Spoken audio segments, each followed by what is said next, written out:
Hi, my name is Desire Holloway, and today I'll be talking about species interactions. By species interactions, I'll be talking about commensalism, parasitism, and mutualism as well. To start off, we'll be discussing what we will discuss inside the PowerPoint. So, what we're going to be talking about, we're going to be talking about how different species interact and how they affect the organism that they're acting on. So, again, as I mentioned in the beginning, the species interactions that we're going to be going over are commensalism, parasitism, and mutualism. And as an addition to this, we'll also be looking at different examples of each species interactions. Okay, so our first topic that we're going to talk about is commensalism. So, what exactly is commensalism? Commensalism is basically a type of symbiotic relationship in which one organism receives some type of benefit and the other one receives no type of benefit or harm. So it's basically just a neutral effect. Commensalism is basically the direct contrast of mutualism. We'll talk about that a little bit later. But what are some examples of commensalism? So, an example of commensalism, for example, is whales and barnacles. So, barnacles are not exactly able to move. They're basically stationary inside the ocean. But how do you think that they would get around if they wanted to go and get maybe access to better food supply? Barnacles actually do this by attaching to movable objects, such as boats, turtles, basically anything that can move. So this is smart because when they're able to attach to something that can move, they're able to go to different places to get food supply, or they can just get a free ride, whichever one they want. So another example of commensalism is birds and army ants. So in this example, the birds actually trail behind the ants, and while the ants are walking, different organisms are trying to get it out of their way. And while the organisms are trying to get out of the ant's way, the bird actually gobbles them up and takes them as food. So this is a commensalistic relationship because the ants are in no way in harm because the birds are not harming them, and the birds, for the most part, are able to get food, which is a benefit. And in the whales and barnacles example, the barnacles, for the most part, are able to get around, which is a benefit. So they're able to get the better food supply if the waters that they're currently in don't really have any food for them to eat. They can just maybe hop on a whale or hop on a turtle and go to maybe a different water supply. So in that situation, the barnacles are receiving some type of benefit, while the whales or the boat or whatever the barnacles are on are really receiving no type of harm or benefit. They're kind of just going where they want to go, and then they just have a barnacle attached to them. So, yeah, those are examples of commensalism. All right. So another example of a commensalistic relationship is actually it's a pretty cool one. It's about the milkweed and the monarch butterfly. So a milkweed is a plant, and it contains toxins. And the monarch butterfly, when it's young and it's in its larval stage, it actually attaches to the milkweed and takes up the toxins, and it uses it as a way to deter predators from them. So if a predator does get close to the monarch butterfly or it tries to eat it, it will automatically taste those toxins and not want to eat it because it doesn't taste good. And it's pretty cool in the fact that if the monarch butterfly does want to, when it does reproduce and it carries eggs if it's a female, it doesn't exactly hurt the offspring at all, which is pretty cool. So the butterfly is able to take up those toxins and pretty much just live a normal life without any harm or anything happening to it. So in this relationship, it's a commensalistic relationship because the monarch butterfly receives some type of benefit, which in this case is pretty much just a way to be away from predators or a decrease in being eaten by a predator. While the milkweed doesn't exactly, there's no harm that comes to it because the milkweed is able to produce more toxins, which is basically how the relationship started. So the next topic that we're going to talk about is mutualism. So as I said in slide 3, mutualism is the direct contrast of commensalism. And this is because mutualism is actually a symbiotic relationship in which both species are receiving some type of beneficial factor. So this is different from mutualism because mutualism is where one species is getting something beneficial while the other one is receiving no harm or no benefit. So for mutualism, there's 5 different types. So there's obligate mutualism, facilitative mutualism, trophic mutualism, defensive mutualism, and dispersive mutualism. So firstly, we'll talk about obligate mutualism. So obligate mutualism is where the organisms are basically completely dependent for the most part, and they're both receiving some type of benefit. So an example of this is the yucca plant and the moth. So the yucca plant is found in the southwest part of the United States. And this relationship happens because the yucca plant is basically, the moth is actually able to pretty much pollinate the yucca plant. So that's beneficial for the yucca plant because they're able to reproduce for the most part. And the beneficial factor for the moth is that the moth is actually able to lay its eggs on the yucca plant, which is beneficial because it has a place for its eggs to kind of stay and be safe. And the moth uses the yucca plant for seeds for the moths or for the young. So that is actually a food source for the young as well. So the second type of mutualism is facilitative mutualism. And this is where 2 organisms are able to coexist, but they are not dependent on each other. So that's pretty different from obligate mutualism because they are not dependent on each other. So an example of this is honeybees and different plants. So honeybees pollinate plants, and they do this by obtaining nectar, and then they are able to produce honey. But plants are not completely dependent on honeybees only. Some plants do need to be pollinated, but different insects can pollinate plants. And in contrast, honeybees don't exactly prey on a certain type of plant. They're able to pollinate from many different plants. So in this type of relationship, honeybees are not completely dependent on a certain type of plant, and plants are not completely dependent on honeybees. So in the next type of mutualism is trophic mutualism, and this is basically where an organism is specialized to obtain energy and nutrients from another. So an example of this is cows and bacteria. So cows cannot they can't digest a plant's cellulose.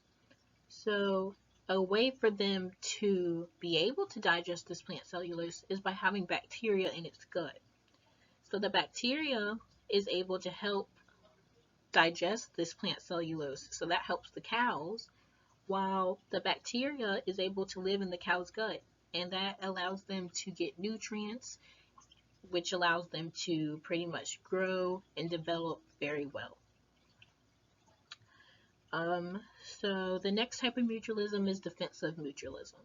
So this is where one partner receives food and shelter while the other helps defend against harming factors. So an example of this is aphids and ants. So this is a type of defensive mutualism, and it's because the aphids actually produce honeydew, and they pretty much take it to the ant's nest, which allows them to it protects the ant from predators, and they escort them pretty much to where they need to go. So it helps them stay safe.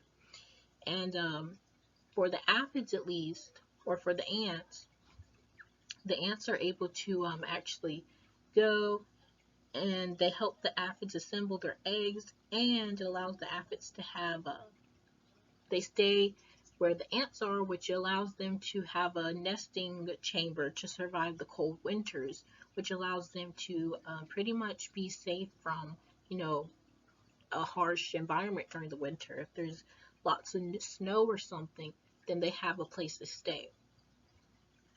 Um, the last type of mutualism is dispersive mutualism, and that is where one partner receives food due to helping a flower pollinate, pretty much. So an example of this is bees and honey, or bees and plants.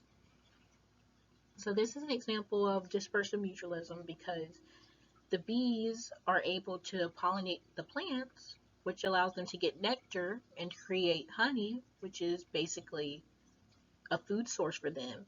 And the plants get the bees, which are able to pollinate it and allow them to, it allows them to reproduce and spread their seeds. So that's helpful for both of them because they're both receiving some type of benefit. So all in all, mutualism, even in all five of these parts, mutualism is basically just a relationship where two organisms are benefiting from each other. So for our next slide, we're going to be talking about the hidden benefits of mutualism. So mutualism is still basically where two organisms are receiving some type of beneficial factors, but there's still hidden benefits of mutualism and, different things that still go on. So sometimes mutualistic partners, they sometimes have extra beneficial effects on their host. So you might see that for like an anemone and a clownfish, for the most part, the anemone pretty much, it will look like the anemone just houses the clownfish and they're able to, you know, be safe from predators, but there's also more hidden benefits. So, for the most part, as I mentioned, an example of the hidden benefits of mutualism is anemones and clownfish. So, the anemone, it benefits from more than just the protection, or the clownfish benefits from more than just the protection of the anemone. According to Holbrook and Schmidt, they found that anemones that actually house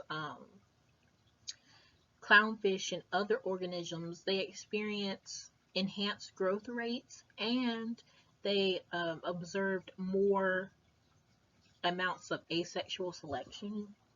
And they believe this is because of the ammonium excreted by fish in the water, which allows for greater nitrogen to be in the water, which allows for the anemone to grow larger. And when the anemone is larger, that means that it can house more organisms, which is actually pretty cool. So the next topic that we're going to talk about is parasitism.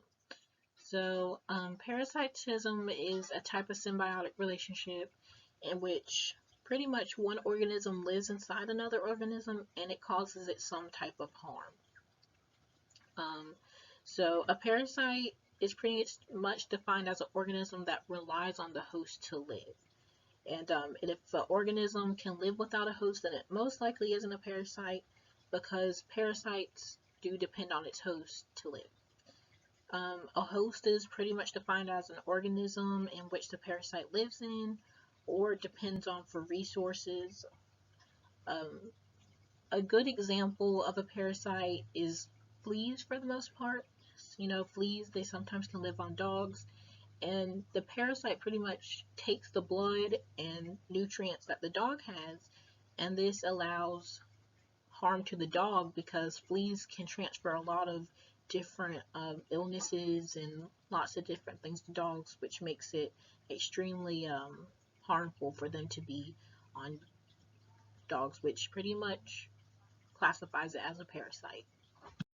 So now we're going to talk about the hidden cost of parasitism. So parasitism is not simply a black and white topic. So it's not just that the parasite maybe feeds on its host and maybe kills them or causes some type of damage. There's additional issues that can occur or are sometimes observed. So an example of this is the cardinal fish and the sigmoid isopod. So the isopod is typically the parasite in this situation, and the sigmoid isopod, it can cause severe hydrodynamic drag to the cardinal fish. And this is because the isopod is just so large. So when it's on the cardinal fish, it slows it down and it makes it so it's hard for the cardinal fish to actually swim in the water. So this is an issue because if a predator was to come up to the cardinal fish and try to eat it, they aren't able to swim as fast, and they're not able to find somewhere to hide as fast because they can't swim that fast because of the hydrodynamic drag that the isopod is causing. So that's one issue that parasitism can cause. And another cause of parasites is the way that it plays inside sexual selection within species. So an example of this is the deep-snouted piperfish when it's infected with microcaria. So in this situation, the males are less able to discriminate against parasite females. So this is an issue because if the males pair with the parasite's female, the offspring are not going to be as fit in the population because they may be infected with this parasite. So that would cause this issue in this situation. Another example is the male two-spotted gobies with the microsportin infection. So this is a problem because parasite males have been observed to have a 30% decrease in courtship rate. So why is this a problem? This is a problem because if they have a decrease in courtship rate, this means that they aren't able to produce as many offspring because if they can't court, then they can't find females. And that would, in reality, decrease their fitness within the population because they're not able to have offspring. Another example is the male isopods infected with the Endocephalus stardivarius infection, which is pretty much a parasitic worm. So this causes a lower pairing success in infected males. So why is this a problem? Again, it's basically just like the male two-spotted gobies. It's because they aren't able to produce viable offspring, which in reality decreases their fitness in the population. And overall, parasitism can decrease organisms' fitness within their population habitat overall. So our next question is, can species interactions change over time? This is a question that I found pretty interesting because um, pretty much symbiotic relationship or species interactions, they're not always going to stay the same. So sometimes commensalistic relationships can turn into parasitic relationships, as I found. So I looked at the article and it was by the name of The Fine Line Between Mutualism and Parasitism, Complex Effects in a Cleaning Symbiosis Demonstrated by Multiple Field Experiments. So pretty much in this article, they actually did experiments of, it was how brachiobedellid worms affect crayfish. But we'll talk about that a little bit later. But in this article, they actually found that it was observed that cleaner species, such as the ones that kind of sit and they clean on different organisms, so pretty much their job is to clean the species. So that's a mutualistic relationship because one, the cleaner fish are getting the nutrients and benefits, while the organism that the cleaner fish are on, they're not really receiving any harm. So this relationship can sometimes turn into a parasitic relationship depending on the changes in the environment. So if you think about it, that would make sense because for the most part, if the environment, let's say that the cleaner fish can't really find any other food or anything, then the cleaner fish can start to become parasites for the most part. So in the study that I looked at, the crayfish and the brachiopodelid worms, they usually have a commulistic relationship, but the study was pretty much observing if the bordelid worms have any effect on the crayfish. So the results of the experiment, or at least the article that I read, so the picture over to the side, it shows the growth of the crayfish with the brachiopodelid worms in 3 different habitats, because they tested 3 different habitats to see how the worms pretty much affected the crayfish. So from the data, they were able to find that the worms overall had a large influence on the growth of the crayfish. So that would pretty much mean that, so in the data at least, it showed where there were no worms, the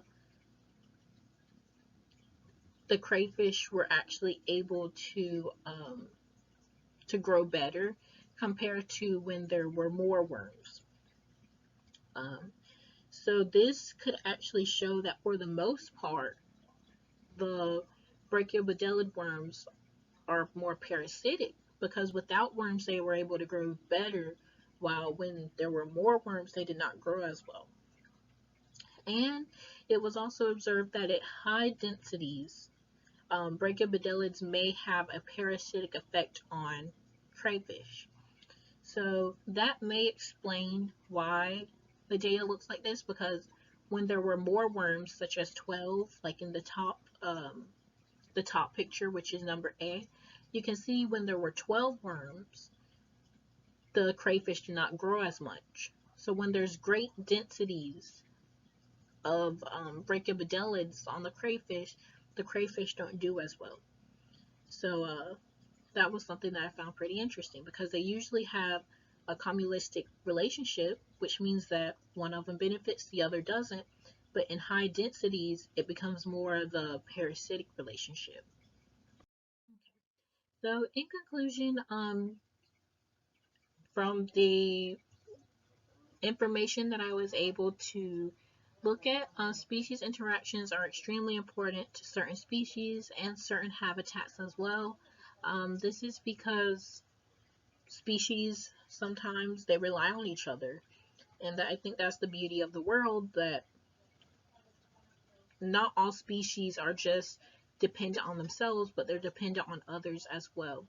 And there's many more examples of symbiotic relationships than the ones that I mentioned in the PowerPoint. So I encourage all of you to go and maybe observe different type of species interactions or different type of symbiotic relationships. It's a pretty cool topic overall.